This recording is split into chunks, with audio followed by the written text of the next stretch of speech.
Students, today we will start a new topic that is self-awareness in listening. Self-awareness that means आपकी awareness, आप अपना कितने यहाँ पर self awareness मतलब यहाँ ये नहीं होगा कि आप अपने आप को कितना जानते हो. यहाँ पर listening में self awareness का मतलब है कि आप कितना deeply खुद को सुन पाते हो.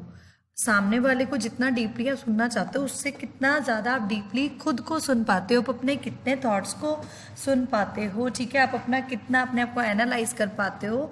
That is your self awareness in listening. ठीक है, अब इसमें आपके पास क्या है सेल्फ अवेयरनेस इन लिसनिंग में. The most important thing is that आपकी जो एजम्पशंस हैं या जो कोई जजमेंट्स हैं वो नहीं होनी चाहिए. ठीक है, जब आप सामने वाले को सुन रहे हो सो जो मैंने आपको पहले भी बोला था कि अगर मैं ऑलरेडी से किसी प्री थॉट्स में हूँ, किसी को लेके पॉजिटिव या किसी को लेके नेगेटिव थॉट्स ऑलरेडी बना के बैठी हुई हूँ, so it will be very hard to listen to that person.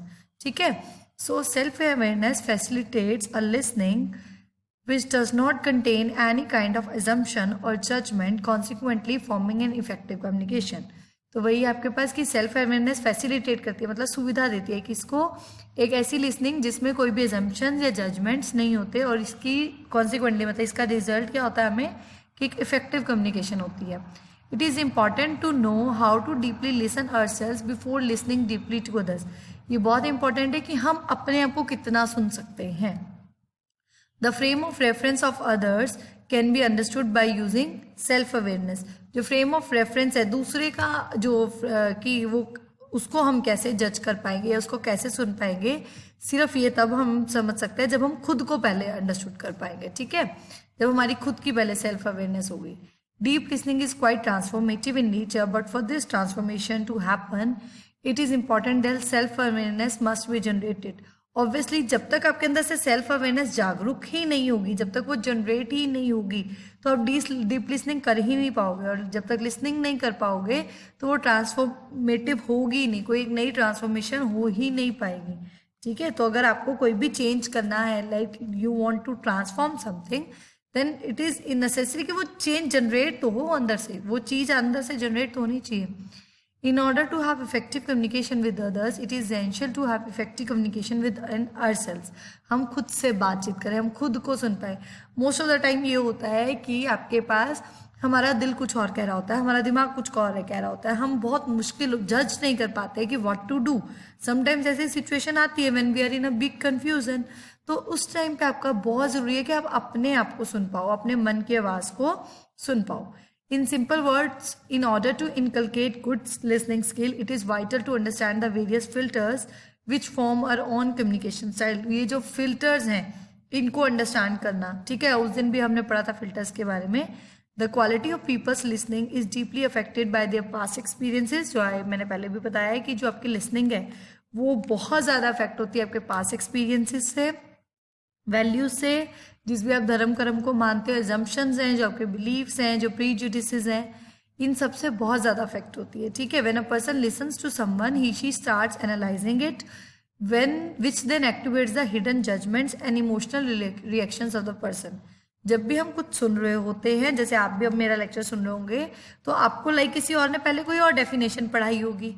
ठीक है, अगर लाइक आज मैं कुछ और बोल रही हूँ, हो सकता है मैं सेम बोल रही हूँ और हो सकता है मैं उससे थोड़ी सी चेंज करके बोल रही हूँ, तो तुम कहोगे कि नहीं नहीं ये तो ऐसे नहीं ऐसे था. आपके इंटरनली ये थॉट्स आते हैं, ये इंटरनल से अंदर से इमोशन आएगा कि नहीं नहीं कॉन्ट्राडिक्शन आएगी या सपोर्ट का जो आएगा स्टेटमेंट आएगा वो अंदर से आता है. ठीक है, ये ऑटोमेटिकली एक्टिवेट होता है जो हिडन जजमेंट्स हैं और जो इमोशनल रिएक्शन है. People are likely to react when they listen to something which is against their values and interest. जब कोई हमारी उसके इंटरेस्ट के अगेंस्ट या हमारी वैल्यू लाइक और हमारे धर्म को कुछ बोलता है या लाइक हमारी फैमिली को कुछ बोलता है, तो हमारे नॉर्मल रिएक्शन आते हैं और ये नॉर्मल है. ठीक है, it is natural, there is nothing wrong in this. The ability to effectively deal with these filters can be hampered if we adopt a defensive approach. और ये जो एबिलिटी क्या मैं इनको डील करूँ इफेक्टिवली, जिस ये फिल्टर्स थे, जो आपकी जजमेंट्स थी या बिलीव्स थे जो भी, तो ये कैसे आपके पास कैन बी हैम्पर्ड, मतलब इसको हम वो प्रॉब्लम में ला सकते हैं कैसे, अगर हम अप्रोच लगाएं कौन सी, डिफेंसिव अप्रोच. देखो डिफेंसिव अप्रोच कहते हैं, लाइक आपने कभी लड़ाई भी देखी होगी अगर, तो कहते हैं ना डिफेंस करके खेल. दैट मीन्स आप दूसरे वाले पे हमला नहीं करोगे, आप अपने आप को डिफेंड करोगे. ठीक है। सो आप अपना पॉइंट रखोगे, आप अपना डिफेंड करोगे खुद को, आप अपना पॉइंट रख के, सामने वाले को उल्टा सीधा बोल के नहीं। You can not make your self better और बेस्ट अगर आप दूसरे वाले को नीचा गिरा के आप सोचो कि अगर आप उठ जाओगे, नो यू कैन नॉट। ठीक है। So this is kind of, this approach is called defensive approach. ठीक है। This will negatively affect the ability to establish good relations even with those whom we care and love. और अगर आपके पास क्या होता है कि जब हम क्या कहते हैं ऐसा कुछ करते हैं, ठीक है, तो समटाइम्स हमारे जिनका रिलेशन अच्छे होता है, लाइक अगर किसी ने मेरी फैमिली को कुछ बोल दिया, ठीक है, चाहे वो मजाक में ही बोल दिया, लाइक मेरा कोई बहुत अच्छा फ्रेंड था और उसने मेरे फैमिली के बारे में बोल दिया, so I can not take it. तो ऑब्वियसली मेरा रिएक्शन आएगा, वो बहुत नेचुरल होगा, जिसकी वजह से क्या है कि हमारी लड़ाई हो सकती है, हमारा रिलेशनशिप खराब हो सकता है। It also influences the capability of being an effective leader और ए चेंज कैटलिस्ट। और ये जो आपके पास है, इसकी वजह से आपके पास एक जो आपकी कैपेबिलिटी है कि इफेक्टिव लीडर होना, जो आप चेंज ला सकते हो सोसाइटी में। कैटलिस्ट भी आपको पता है ना, कैटलिस्ट क्या कहते हैं, रिएक्शन को रेट चेंज करता है, हाई बनाता है उसको। तो सेम यहाँ पर भी है कि जो अगर आप कर सकते थे चेंज लाने के लिए, ठीक है, वो आप नहीं कर रहे, you can not be a good leader if you are kind of this person. ठीक है। So self awareness is must. अगर आप अपनी कोई भी सामने वाले को प्यार से सुनो, ध्यान से सुनो, आफ्टर दैट ऐसा नहीं है कि आप बिल्कुल रिएक्ट ही ना करो। If he is saying something wrong you have to, ठीक है, आपको रिएक्शन बनता है और बिल्कुल बनना भी चाहिए, जस्ट बिकॉज आपके पास क्या है, ये इट्स ह्यूमन नेचर। ठीक है। आपको हर टाइम, जैसे हमने बोला था कि पैसिव लिसनर नहीं बनना चाहिए हर टाइम, कि आप बस सुनी जा रहे हो, you are not reacting on that will be not a good thing. Next आपके पास क्या है, one should know the variations in his her listening behaviours in different situations. आपको पता होना चाहिए आपकी लिसनिंग में क्या क्या वेरिएशंस आ रही है डिफरेंट सिचुएशंस के accordingly. The following things must be notice while we communicate with other office colleagues, friends, family members और स्ट्रेंजर्स। जब भी हम किसी से बात कर रहे हो तो हमें क्या क्या ध्यान रखना चाहिए। द वन जो मोस्ट इंपॉर्टेंट मैंने आपको बताया हुआ है बॉडी लैंग्वेज, जो आप जिस तरह से आप खड़े होते हो, जिस तरह से आप बैठते हो, जो आपकी बॉडी पोस्चर है, तो उससे आपका बहुत सामने वाले को क्लियर हो जाता है सुनना चाहता है या नहीं सुनना चाहता है। Next is your eye contact. अब आई कॉन्टैक्ट में आपके पास क्या है, it can includes making an eye contact and maintaining it, और उसको मेंटेन करके रखना है। ऐसा नहीं है कभी आप ऐसे ऊपर देखने लगे, कभी आप ऐसे नीचे देखने लगे, कभी आप इधर देख रहे हो। सो जब हम इधर उधर देख रहे होते हैं that means we are not attentive और वी आर नॉट इंटरेस्टेड। ठीक है। तो हम उसकी सुनने में इंटरेस्टेड नहीं, इसलिए हमारा ध्यान इधर उधर भटकता रहता है। उसके बाद क्या, माइंड्स फोकस, इट मीन्स दिमाग का फोकस। ठीक है। अगर आप फोकस्ड हो, आप बोलने वाले की सुनना चाहते हो, तो आपका जो प्रॉपर फोकस है वो उस पर रहना चाहिए। It includes the things upon which the mind is concentrating. Often people do not follow what the speaker is saying. Sometimes ध्यान ही नहीं होता है, वो बैठे होते हैं, ठीक है, बट उनका फोकस जो होता है वो कहीं और होता है। Their mind focuses upon something else, about the friend who is about to visit or to call a doctor or doing lunch etc. जैसे मैंने अभी एग्जांपल दिया, यहाँ पर उसने एक एग्जांपल दिया कि लाइक हो सकता है बैठे हो बट आपका ध्यान हो कि ओ मेरे फ्रेंड के डॉक्टर के पास मीटिंग है, उसका क्या रहा होगा, या फिर खाना खा रहा होगा, समथिंग, कुछ भी, ये ऐसी सी थॉट प्रोसेस कुछ भी चल सकता है वो दिमाग में, ऐसा कुछ, ये just an example. When all these self behaviors are not in their desirable state, effective listening becomes difficult. जब ये जो सेल्फ बिहेवियर्स है, ये आपके बिहेवियर है ना, एक लिसनर करेगा ना, बॉडी लैंग्वेज लिसनर की होगी, आई कॉन्टैक्ट लिसनर का होगा, माइंड का फोकस लिसनर का होगा, तो आपके पास क्या होता है, लिसनिंग बहुत डिफिकल्ट हो जाती है। Thus it is important for the listener to notice and monitor all the self awareness aspects in order to become an effective listener. तो आपके पास क्या है, ये सारी चीज़ें वो जब भी मतलब when we are listening something, तो हमें ये सब चीज़ें ध्यान में रखनी चाहिए, सो दैट जो आपका बोलने वाला है, स्पीकर है, उसको भी लगे yes we are interested and we are listening to them, proper response देना। ठीक है। बाकी मैंने आपको इंट्रोडक्शन पार्ट में समझा ही दिया था। Next point is listening in difficult situation. जब आपके पास सिचुएशंस डिफिकल्ट हो, लाइक बहुत ज़्यादा शोर आ रहा हो, या मेंटली अपसेट हो, या आपके पास वॉल्यूम क्लियर ना हो, जैसे आप लोग अभी घर पे बैठे लेक्चर सुन रहे हो, मे बी नेटवर्क इश्यूज हो, so there can be so many problems, there can be so many other issues. तो अब हम देखते हैं कि कैसे उन चीज़ों को ओवरकम करके आपको लिसनिंग करनी है। ठीक है। When a person is emotional or angry, his or listening becomes difficult. अगर ऑब्वियसली हम इमोशनल है, हमारा सबसे पहले माइंड अपसेट है, जो लिसनिंग होनी है उसके लिए माइंड भी तो आपको फोकस्ड होना चाहिए ना, अटेंटिव होना चाहिए। तो अगर आप अपसेट हो या गुस्से में हो तो लिसनिंग नहीं हो पाएगी। In which states People may require some extra tools for listening and facilitating the information exchange process if they really want to have a successful and productive communication. So अगर आपको तब भी मतलब like if you are not feeling good और you are upset और उसके बाद भी आप चाहते हो कि आपकी कम्युनिकेशन इफेक्टिव हो, तो आपके पास क्या कुछ एक्स्ट्रा टूल्स आपको यूज़ करने पड़ते हैं. ठीक है. Being calm and focused is important during trivial situations, and one has to avoid being too defensive or offensive. सबसे पहले काम रहो, शांत रहो और फोकस्ड रहो. ठीक है. Try to focus your mind on that thing. बाकी सब चीज़ों से थोड़ा हटाओ. ठीक है. जो भी ऐसी सिचुएशंस हो, और आप ना ही तो ज़्यादा डिफेंसिव हो और ना ही ज़्यादा ऑफेंसिव हो. ठीक है. मैंने जो बोला था डिफेंसिव बहुत ज़्यादा हो जाएगा, so that will may be a passive listener. जो बस सुनी जा रहा वो खुद को डिफेंड करना है, पर इतना भी नहीं मतलब समझ रहे हो ना पॉइंट को. और ऑफेंसिव होता है जो मतलब बहुत ज़्यादा गुस्से में रिएक्ट करना, उल्टा सीधा बोलना, that is a offensive way. In difficult situation the below mentioned quite useful for becoming a good listener. अब क्या क्या पॉइंट्स हैं देखो. The first one is prepare to listen. सबसे पहले खुद को प्रिपेयर करो कि सुनना है. Preparation for listening can be done in 3 stages. क्या क्या है वो? That is long term, mid term and short term. It is a lifetime process to become an effective listener, which means that long-term and ongoing efforts have to be made for widening the listening ability. सारी life, पूरी life सुनना तो है ही ना हमने, चाहे हम कभी किसी को सुन रहे हैं कभी किसी को सुन रहे हैं. So it is a long term process. ठीक है. और आपको लगातार एफर्ट्स करते रहने चाहिए जिससे आप बहुत अच्छे लिसनर बन सको. In order to boost your listening skills 2 things can be done.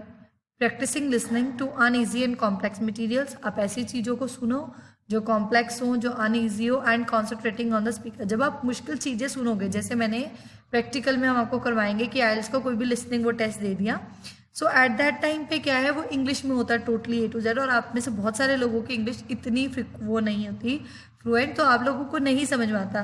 तो जब हम वो लगाते हैं ईयरफोन, तो एट दैट टाइम पे हमारा माइंड पूरा फोकस हो जाता है सिर्फ और सिर्फ स्पीकर की सुनने में, क्योंकि वहाँ हमें कुछ दिख भी नहीं रहा होता है. स्क्रीन पे हमारे पास सिर्फ एक क्वेश्चंस होते हैं, वो हमारे पास शीट पे होते हैं, और आपके कानों में ईयरफोन्स लगे होते हैं. So there is nothing picture like that. So आपके पास कोई पिक्चराइजेशन नहीं होती है, कोई भी कुछ नहीं आपको विजिबल होता है. सो हमारा माइंड प्रॉपर कॉन्सेंट्रेट करता है उस चीज़ पे.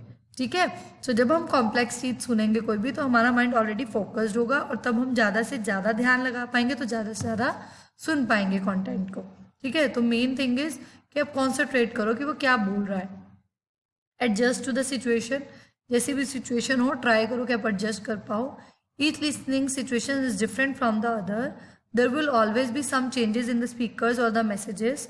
Listening is also affected by various other factors which are not so evident. बहुत सारे फैक्टर्स वो होती है जिसमें से कईयों के तो एविडेंट मतलब सबूत भी नहीं है कि हाँ ये भी फैक्टर हो सकता है या वो भी फैक्टर हो सकता है. ठीक है. वो इनडायरेक्टली कहीं ना कहीं उस चीज़ को अफेक्ट करते हैं. For example psychological variables such as emotional stability, rapport with speaker. ठीक है. रैपोर्ट यहाँ पे लड़ाई टाइप या आपका थोड़ा सा आर्ग्यूमेंट टाइप से, जो भी आप कह सकते हो. सॉरी मैं उल्टा बोल गई. रैपोर्ट मतलब होता है जो मतलब एक रिलेशनशिप अच्छा हो स्पीकर के साथ, वो ध्यान देना मुझे कि आपके पास एक अच्छा क्लोज रिलेशनशिप है जहाँ पे आप स्पीकर को बहुत अच्छे से जानते हो, ये आपकी अच्छी अंडरस्टैंडिंग है. उसका फिजिकल वेरिएबल्स क्या होते हैं आपके पास, जैसे साइज़ है, कलर ऑफ द रूम है. समटाइम्स आपके पास लाइक हॉल बहुत बड़ा हो सकता है, तो हॉल बड़ा होगा तो लाइक वो अगर बिना माइक के बोल रहा है तो आपको नहीं सुनाई देगा. कई बार कलर्स ऐसे होते हैं बहुत ज़्यादा ब्राइट होते हैं, जिस वजह से आपकी लिसनिंग अफेक्ट होती है. And physiological variables such as rest, hunger. अगर भूखे, वो कहते हैं ना भूखे भजन ना होएगा पाला, तो आपके पास जब भूखे हो तो भी आपका ध्यान ही नहीं होगा सुनने में, क्योंकि आपका दिमाग तो और पेट दोनों भूख भूख कर रहे होंगे. अगर आप कंफर्टेबली बैठे नहीं हो, ठीक है, affect the listening capability. And यहाँ एंड्योरेंस वर्ड है. एंड्योरेंस का मतलब होता है धीरज रखना. ठीक है. कि आप कितना अपने आप को रेजिस्ट कर पाते हो, कितनी मतलब लाइक अगर कोई डिफ़िकल्ट सिचुएशन भी है तो कितना आप अपने आप को उस सिचुएशन में कितनी ज़्यादा देर तक झेल पाते हो. ठीक है. नेक्स्ट क्या है आपके पास, capitalise on the speed differential. Thinking is way faster than speaking. आपका सोचना जो होता है, दिमाग हमारा बहुत जल्दी काम करता है ना, बहुत ज़्यादा हमारी इतनी थॉट आगे चले जाती है. स्पीकिंग की स्पीड इतनी नहीं होती है. The speaking capability of an average person is 2 to 3 words पर सेकेंड. 2 से 3 वर्ड्स बोलता है पर सेकेंड में, या फिर 120 to 180 वर्ड्स बोलता है पर मिनट में, depending upon the types of words कि वो वर्ड का टाइप क्या है. But when we are excited, वो कभी कभी हम जब एक्साइटेड होते हैं तो होता है ना, जल्दी जल्दी में बहुत सारा बोल जाते हैं, स्पीड हमारी बहुत फास्ट हो जाती है, that we could speak more words. However, a slow pace is maintained by the public speakers in case of large audiences. अब देखा होगा जब कभी भी स्पीच होती है तो जो भी कोई लीडर्स वगैरह आते हैं वो बहुत स्लो अपनी स्पीड पेस रखते हैं, क्योंकि ऑडियंस बहुत होती है, हर किसी को वर्ड एक एक वर्ड समझ में आए. But most of the people can listen to about 500 words per minute depending upon the subject matter. जो पर्सन है वो कितना सुन सकता है? 500 वर्ड्स पर मिनट. आप कितना बोलते हो? 120 to 180 वर्ड्स, लेकिन वो सुन कितने सकता है? 500 मिनट. ठीक है. आई एम नॉट सेइंग कि मतलब लाइक कि स्पीकिंग जो स्पीड होती है दैट इज 120 to 180, लेकिन लिसनिंग की जो होती है वो 500 की होती है. Next is avoid negative mannerism. Negative जो भी आपका वो है उसको थोड़ा सा अवॉइड करो. Every person has his on kind of mannerism, manners उसके. ठीक है. This can be proved by observing someone for some time. One has not to worry about his mannerisms if it is not yielding any negative effect. किसी को अपने obviously manners अगर किसी को नुकसान नहीं पहुंचा रही है, हमारी कोई भी हरकत, कोई भी एंटीक्स हैं और उसकी वजह से किसी को कोई लॉस नहीं हो रहा है तो ठीक है, उसका हमें कोई फर्क नहीं पड़ता. ठीक है. अगर उसका कोई नेगेटिव इम्पैक्ट नहीं पड़ रहा तो उसके बारे में सोचने की भी जरूरत नहीं है. In fact, a person has to repeat all those mannerisms which can bring some positive responses from others. लेकिन आपको जो जिसकी वजह से सामने वाले से कुछ पॉजिटिव रिस्पॉन्स निकाल पा रहे हैं तो वो चीज़ हमें रिपीट करनी चाहिए. But we should also know that there are some negative mannerism to which must be neglected. कुछ नेगेटिव वो भी होते हैं जो हमें निगलेक्ट करने चाहिए. Next is training your listening. अपने ट्रेन करो अपनी लिसनिंग को. For effective listening, practice and training are essential. Practice करना बार बार और ट्रेनिंग लेना ज़रूरी है. People must remember that one needs good practice to become good listener, similar to an athlete और musician who practises daily for improving their skills. अगर आपको अपनी स्किल्स को, जैसे एथलीट प्रैक्टिस करता है रोज़, कोई म्यूजिशियन है वो रोज़ अपनी सिंगिंग की प्रैक्टिस करता है, वैसे ही आपको अपनी लिसनिंग की भी प्रैक्टिस करनी चाहिए. देखा होगा आपने जो आइल्स का एग्ज़ाम देने जाते हैं जिनका लिसनिंग का बेसिकली टेस्ट होता है, मैं यहाँ पे इसलिए एग्जांपल दे रही हूँ जस्ट बिकॉज लिसनिंग का टेस्ट होता है उनका पर्टिकुलर, तो इसीलिए आपको क्या है कि अपना जो उसको बार बार प्रैक्टिस करनी पड़ती है ताकि उनकी लिसनिंग अच्छी हो सके. Next is eliminate distractions. जो चीज़ आपके माइंड को डिस्ट्रैक्ट कर रही है आपको उसको एलिमिनेट करना चाहिए. ठीक है. वो कोई भी चीज़ हो सके, just because while we are listening there are so many other thing जो मैं आपको बताया. इन्वायरमेंटल फैक्टर्स हो सकते हैं, physiological factors, psychological factors. So external and internal disturbances along with the semantic noise must be neglected और noticed carefully in order to get avoided. ध्यान दो जो भी चीज़ तुम प्रॉब्लम कर रही है उसको अवॉइड करो. In fact people should always consider themselves as both listener and speaker in the communication process and they must actively participate in. कि जो एक बंदा बोलने वाला है वो समटाइम्स वो सुन भी रहा होता है ना. जब स्पीकर है, लाइक मैं बोल रही हूँ, जब तुम लोग रिस्पॉन्स करोगे then I should be listening to you. तो आपके पास क्या, I will be listening to you. तो मैं स्पीकर लिसनर दोनों का काम करूँगी. तो हमें दोनों की चीज़ में एक्टिवली पार्टिसिपेट करना चाहिए.